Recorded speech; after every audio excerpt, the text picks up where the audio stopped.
fampiamelezana alla raha tsy maty de lasa mitapela tsory fela efa manambady raha tsy ray teo losany no efa miasa asa mataotsy mipady ka mafamandary le tiany atano rano rehefa mitandrany ambamifolo de tandremy fanatiny singa ambolo de fampiamelezana alla raha tsy maty de lasa mitapela tsory fela efa manambady raha tsy ray teo losany no efa miasa Jalove mitsotra ny marina fa efa manana fatemasanaka Jataratany ambala faingotra fa afaka manao sy mpamalalaka Asa manome tompy sy mamitapitaka sao de vo tindro mipaingotra Asa tala tamatsary tena tamatsary saina ny ambala paingotra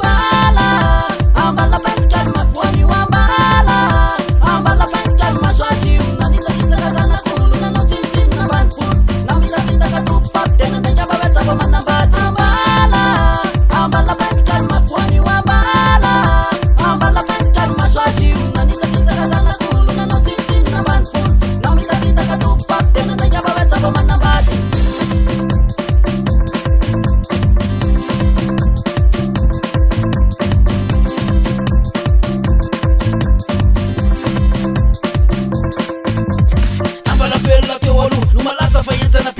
Akechine efa misy mahery faiky sy tratrany tonga de tsisy faiky faritra maro misy anazy ka tandremy le diso pasipasy fa ny ambala paingotra tsy misangy sy voany tonga de mampamanky ambala velona teo aloha no malaza fa enjana petiko akechine efa misy mahery faiky sy tratrany tonga de tsisy faiky faritra maro misy anazy ka tandremy le diso pasipasy fa ny ambala paingotra tsy misangy sy voany tonga de mampamanky Jalove mitsotra ny marina fa efa manana fatemasanaka Jataratany ambala paingotra fa afaka manao sy mpamalalaka Asa manome tompy sy mamitapitaka sao de vo tindro mipaingotra Asa tala tamatsary tena tamatsary saina ny ambala paingotra Manaratra tsika andray le resy gasy to gasy Aza manzay maso ny tilonga vavy any ambany vohitra